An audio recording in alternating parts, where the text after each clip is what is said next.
इस वीडियो में हम लोग देखेंगे क्लास 8वीं हिंदी पाठ 15 दीनबंधु निराला के सभी प्रश्न उत्तर को। चलिए इस वीडियो को शुरू करते हैं। जैसा कि प्रश्न अभ्यास यहाँ पे दिया गया है पाठ से क्वेश्चन नंबर 1 में यहाँ पे दिया गया है कि निराला को दीनबंधु क्यों कहा गया है। क्वेश्चन नंबर 2 और क्वेश्चन नंबर 3। चलिए इसको कॉपी पे नोट कर लेते हैं, इसके बाद समझाने का प्रयास करते हैं। जैसा कि क्वेश्चन नंबर 1 में यहाँ पे दिया गया है कि निराला को दीनबंधु क्यों कहा गया है। इसका उत्तर में हम लोग लिखेंगे कि निराला जी सदैव दीन दुखियों की सेवा में तत्पर रहा करते थे।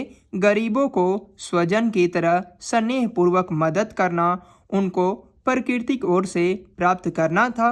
लंगड़े लूल्हे अपाहिज लोगों को अन्न एवं वस्त्र दान देकर संतुष्ट कर देना ही उनका स्वभाव था। लोग उन्हें दीनबंधु कहकर पुकारते थे।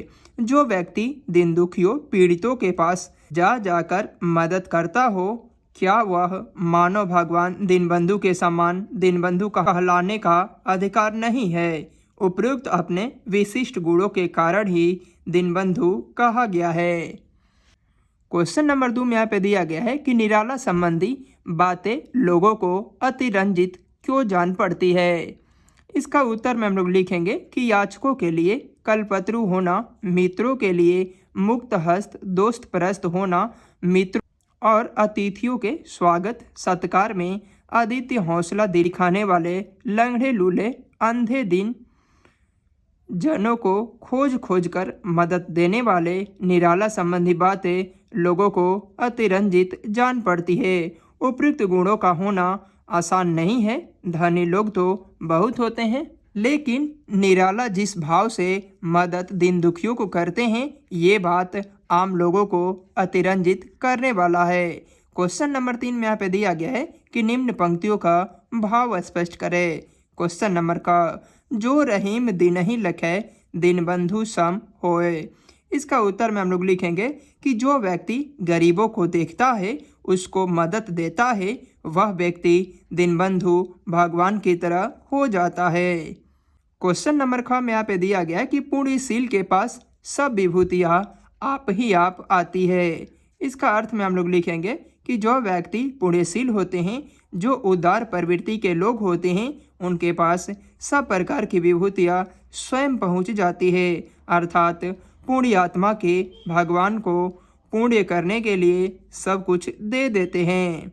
क्वेश्चन नंबर ग में यहाँ पे दिया गया है कि धन उनके पास अतिथि के समान अल्पावधि तक ही टिकने आता था। इसका उत्तर में हम लोग लिखेंगे कि निराला जी इतने उदार प्रवृत्ति के थे कि जब जब धन आया हुआ तब तब दौड़ दौड़ कर खोज खोज कर दीनों की मदद में वे खर्च कर देते थे।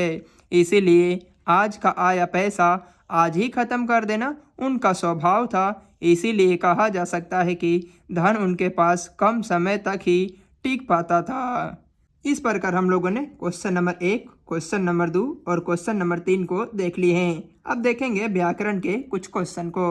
यहाँ पे दिया गया है कि श्रुति भिन्नार्थक शब्द उच्चारण, मात्रा या वर्ण के साधारण बदलाव के बावजूद सुनने में समान परंतु भिन्न अर्थ देने वाले शब्द को श्रुति भिन्नार्थक शब्द कहते हैं। यहाँ पे बताया गया है कि सुनने में एक जैसा हो परंतु इसका अर्थ अलग अलग निकलता हो, उसे श्रुति भिन्नार्थक शब्द कहते हैं।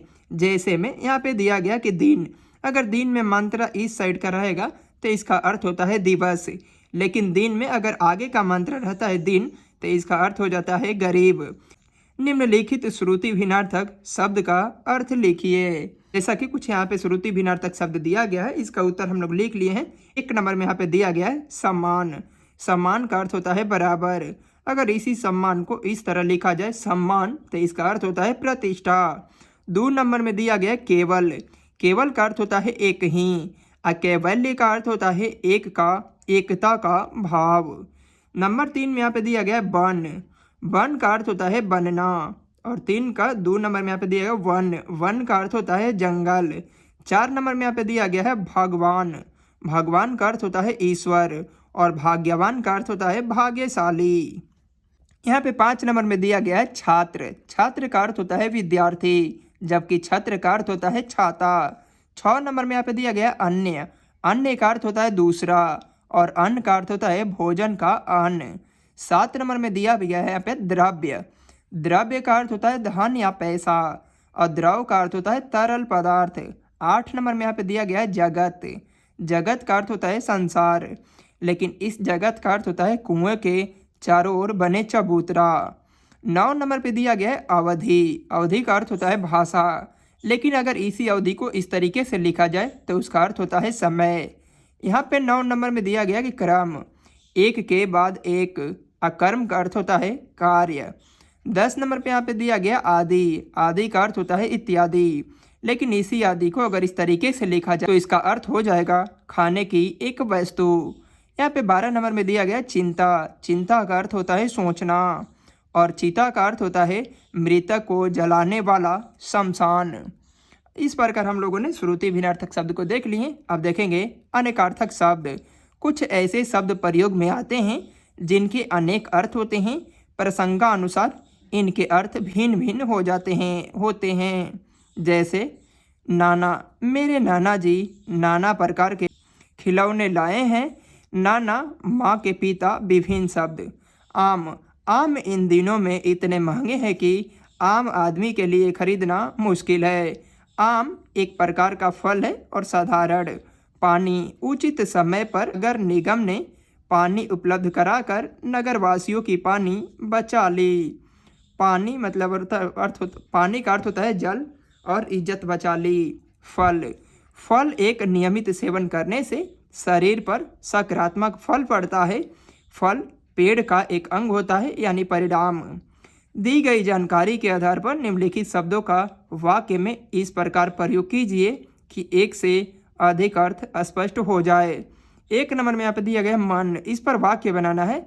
2 नंबर पे हर दिया गया है, इस पर भी वाक्य बनाना है, यानी 1 से लेकर 8 तक दिया गया है। चलिए इसका उत्तर में हम लोग लिखेंगे। 1 नंबर में मन का लिखेंगे कि मेरा मन करता है कि मन भर चावल खरीद लो। 2 नंबर में है हर व्यक्ति को कोई हर नहीं सकता है। 3 नंबर में यहाँ पे दिया गया कर, वह अपने कर से पुस्तक वितरक कर दिया। 4 नंबर में दिया गया अर्थ, आज के अर्थ युग में थोड़ा धन कोई अर्थ नहीं रखता। 5 नंबर में दिया गया मंगल, मंगल दिन भी मेरे लिए मंगल रहेगा। 6 नंबर में दिया गया पास, तुम्हारे पास वाला लड़का क्या परीक्षा में पास कर गया। 7 नंबर में यहाँ पे दिया गया काल, वह अल्पकाल में ही काल के गाल में चला गया। नंबर 8 में दिया गया है पर, चिड़िया के पर कट गए पर वह जीवित थी। इस प्रकार हम लोगों ने अनेकार्थक शब्द को देख लिए हैं। अब नीचे भी कुछ दिया गया है, इन्हें भी जानिए, इसे भी देख लेते हैं। यहाँ पे दिया गया है कि विशेषण और प्रतिष्ठित विभूतियाँ कथा सम्राट के नाम से जाना जाता है, तो मुंशी प्रेमचंद्र को कथा सम्राट के नाम से जाना जाता है। मैथिल कोकिल को विद्यापति के नाम से जाना जाता है, जबकि भारत का कोकिला सरोजनी नायडू को कहा जाता है। देश रत्न जो है डॉक्टर राजेंद्र प्रसाद को कहा जाता है और लोकनायक जयप्रकाश नारायण को कहा जाता है। इस प्रकार हम लोगों ने इस वीडियो में पाठ 15 दीनबंधु निराला के सभी प्रश्न उत्तर को देख लिए हैं। मिलते हैं नेक्स्ट वीडियो में पाठ 16 खेमा सभी प्रश्न उत्तर के साथ में।